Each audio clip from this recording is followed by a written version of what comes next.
Hello, welcome to EPG Pathshala.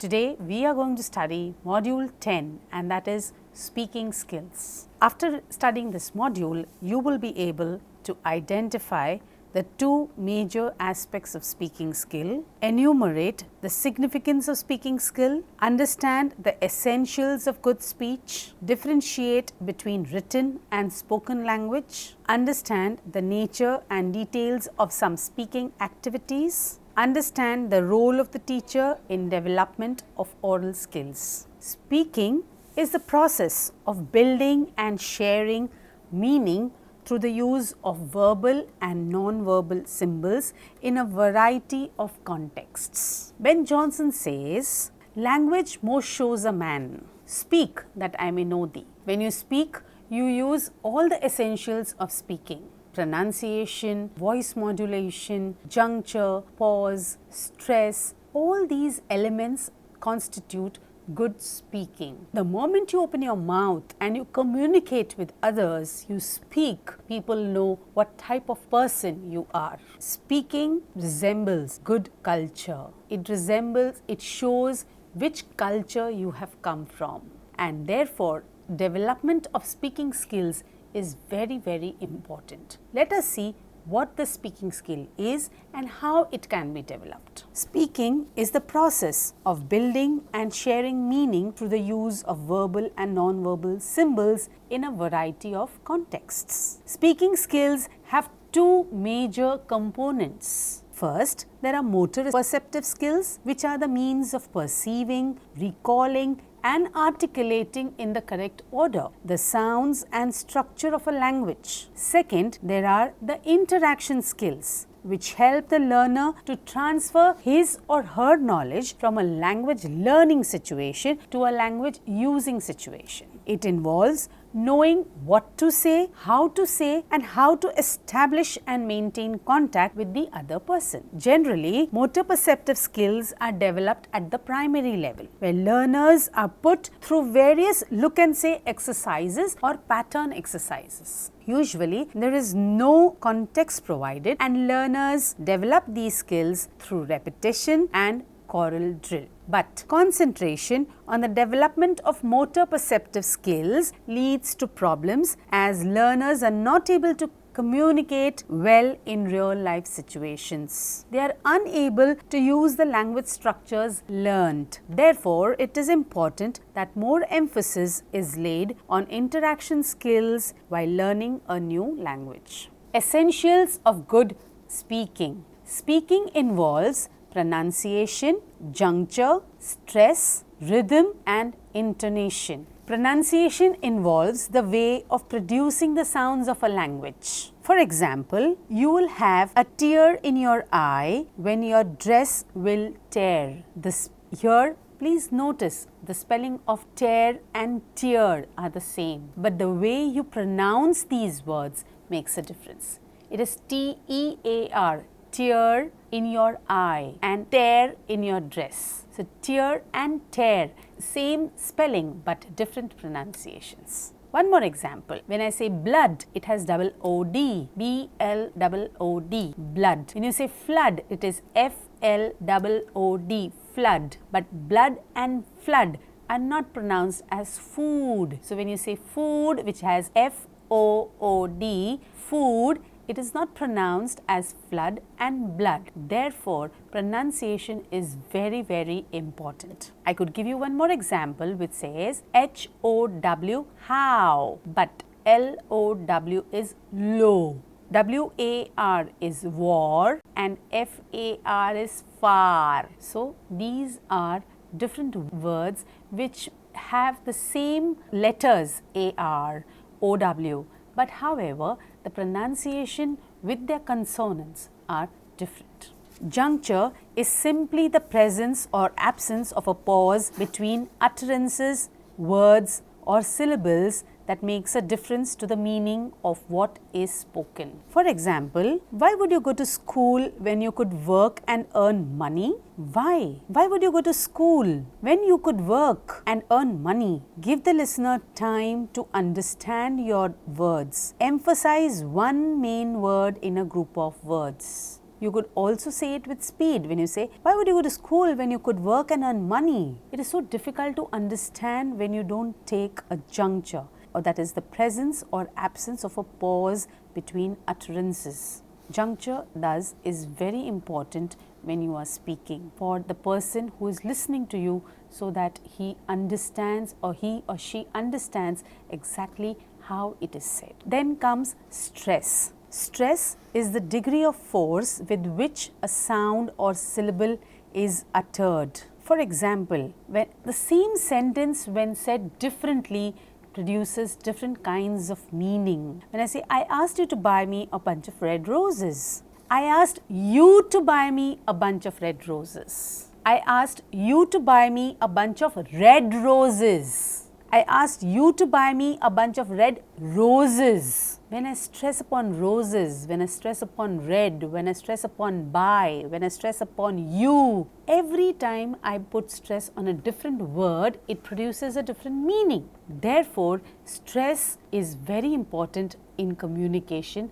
Stress is very important in a speaking skill. You need to develop these type of skills so that you can bring the effect of your message that you want to put across. Intonation is the variation in the pitch of the voice in connected speech. It may be rising intonation or falling intonation. If there is no change in your intonation, if you do not bring about voice modulation when you are speaking, you tend to become very, very monotonous. People do not like to listen to boring speeches or monotonous tones. If I could just say, speaking is this, and therefore it is a very important skill, and therefore you know you would not enjoy, and therefore you need to develop this skill, and it comprises of intonation and speech and tone and this and this. If I continue like this for about an hour, you would feel this lecture is very, very boring, and therefore you need to bring about variety with the help of your voice modulation. Correct speech involves the ability to use words, phrases and idioms already learnt with correct pronunciation and knowledge of grammar. Effective speaking involves basic courtesy formulas like conventional greetings and other expressions. You may have thank you, sorry, please, excuse me.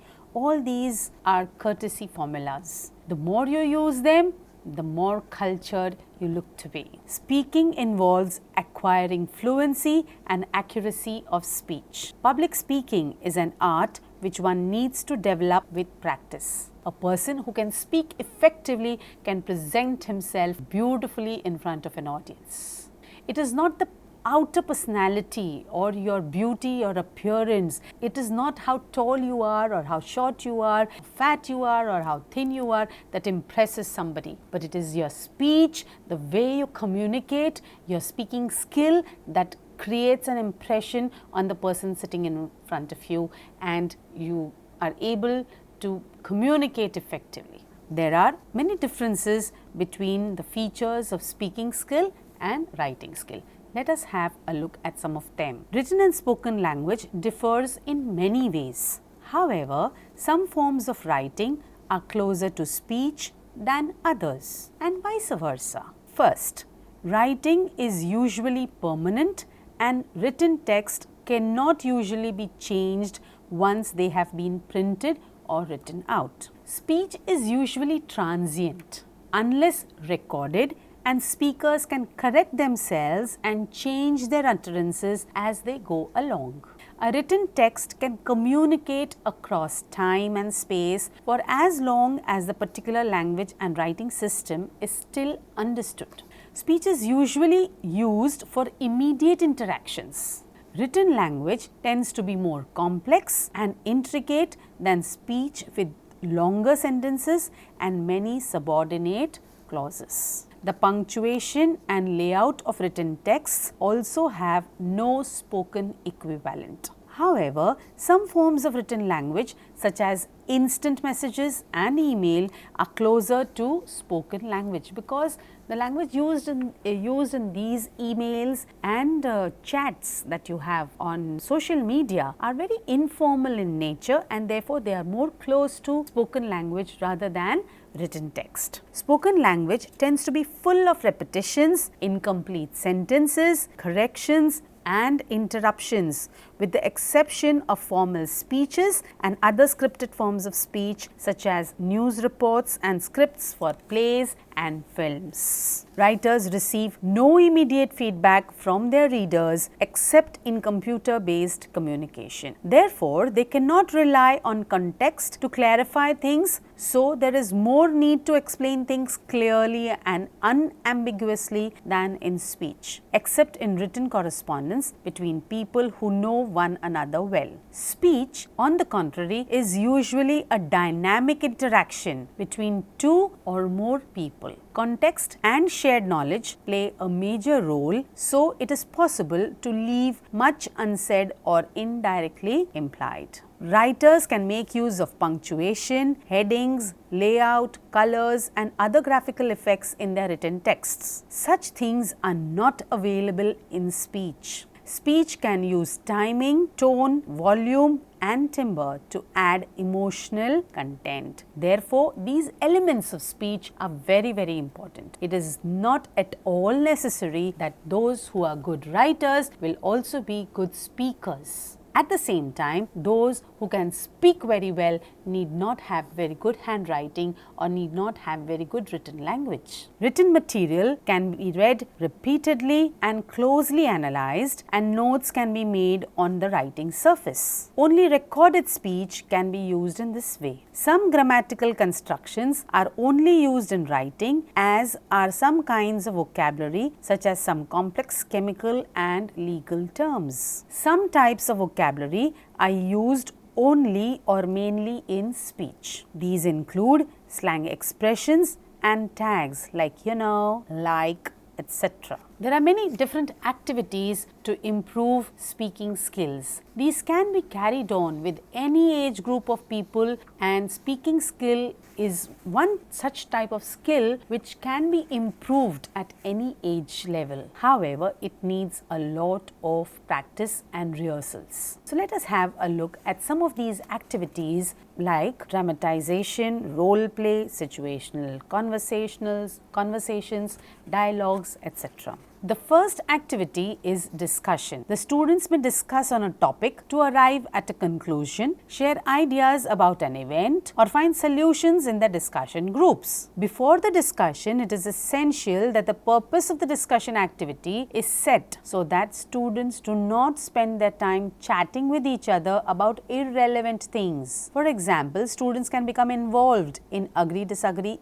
discussions. In this type of discussion, the teacher can form groups of students, preferably 4 or 5 in each group, and provide controversial sentences like people learn best when they read versus people learn best when they travel. Then each group works on their topic for a given time period and presents their opinions to the class. It is essential that the speaking should be equally divided among group members. At the end, the class decides on the winning group who defended the idea in the best way. This activity fosters critical thinking and quick decision making, and students learn how to express and justify themselves in polite ways while disagreeing with the others. For efficient group discussions, it is always better not to form large groups because quiet students may avoid contributing in large groups. Groups should be rearranged in every discussion activity so that students can work with various people and learn to be open to different ideas. Lastly, in class or group discussions, whatever the aim is, the students should always be encouraged to ask questions, paraphrase ideas, express support, check for clarification,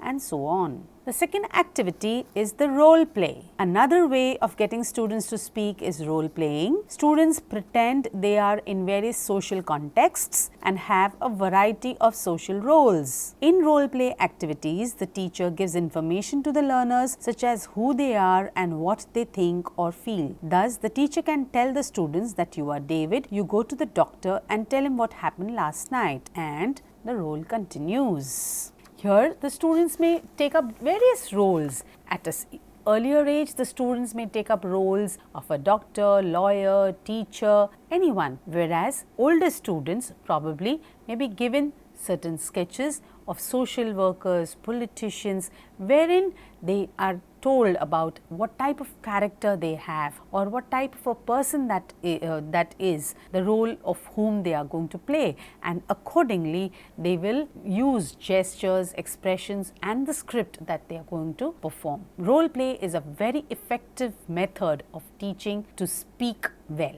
Simulations are very similar to role plays, but what makes simulations different than role plays is that they are more elaborate. In simulations, students can bring items to the class to create a realistic environment. For instance, if a student is acting as a singer, she brings a microphone to sing and so on. Role plays and simulations have many advantages. First, since they are entertaining, they motivate the students. Second, as Harmer suggests, they increase the self-confidence of hesitant students, because in role play and simulation activities, they will have a different role and do not have to speak for themselves, which means they do not have to take the same responsibility. The next activity is information gap. In this activity, students are supposed to be working in pairs. One student will have the information that the other partner does not have, and the partners will share their information. Information gap activities serve many purposes such as solving a problem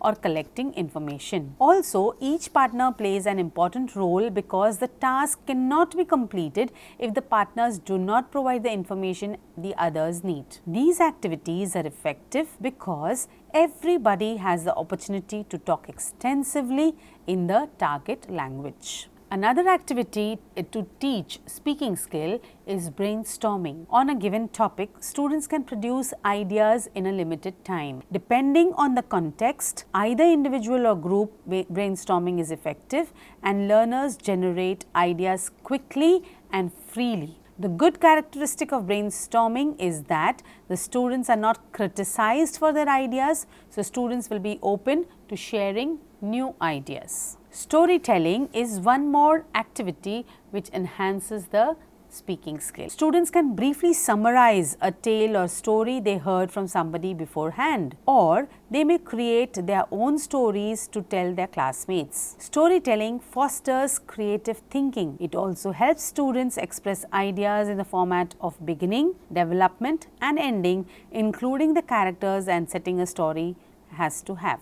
Students also can tell riddles or jokes. For instance, at the very beginning of each class session, the teacher may call a few students to tell short riddles or jokes as an opening. In this way, not only will the teachers address students' speaking ability, but also get the attention of the class. Storytelling can be done in the following ways too: with the help of theme pictures, several sequential pictures in a line, with the help of skeleton forms or rubrics of the story, or maybe also by giving incomplete stories. Storytelling is therefore a very interesting activities that most of them like at any age level. Conducting interviews is another activity which helps to boost the speaking skill of the individuals. Students can conduct interviews on selected topics with various people. It is a good idea that the teacher provides a rubric to students so that they know what type of questions they can ask or what path to follow, but students should prepare their own interview questions. Conducting interviews with people gives students a chance to practice their speaking ability not only in class but also outside, and helps them become socialized. After interviews, each student can present his or her study to the class. Moreover, students can interview each other and introduce his or her partner to the class. Reporting is another activity to boost up your speaking skill. Before coming to class, students are asked to read a newspaper or magazine, and in the class they report to their friends what they find as the most interesting news. Students can also talk about whether they have experienced anything worth telling their friends in their daily lives before the class. Playing cards is another game which helps students to develop their speaking skill. In this game, students should form groups of 4. Each group will represent a topic. For instance, say diamonds earning money, hearts like love and relationships, spades an unforgettable memory, clubs, the best teacher. Each student in a group will choose a card. Then each student will write 4 to 5 questions about that topic to ask the other people in the group. For example, if the topic diamonds earning money is selected, here are some possible questions. Is money important in your life? Why? What is the easiest way of earning money? Would you think about lottery? And many such other questions. However, the teacher should state at the very beginning of the activity that students are not allowed to prepare yes or no questions, because by saying yes or no questions, students get little practice in spoken language production. Rather, students ask open-ended questions to each other so that their reply comes in complete sentences. Another activity to practice speaking skill is describing a photograph or a picture. Another way to make use of pictures is in a speaking activity is to give students just one picture and have them describe what is in the picture. For this activity, students can form groups and each group is given a different picture. Students discuss the picture with their groups and then a spokesperson for each group describes the picture to the whole class. This activity fosters the creativity and imagination of the learners as well as their public speaking skills. Find the difference is another activity which also promotes speaking skills. For this activity, students can work in pairs and each couple is given 2 different pictures. For example, a picture of boy playing football and another picture of a girl playing tennis. Students in pairs discuss the similarities or differences in the pictures. The difference between the balls, the difference between the games, the difference between the way of holding the ball, everything is different. So, here the students have ample opportunities to describe what they see in the picture. Now, here there are certain suggestions to teach speaking. Grab all opportunities you get to speak.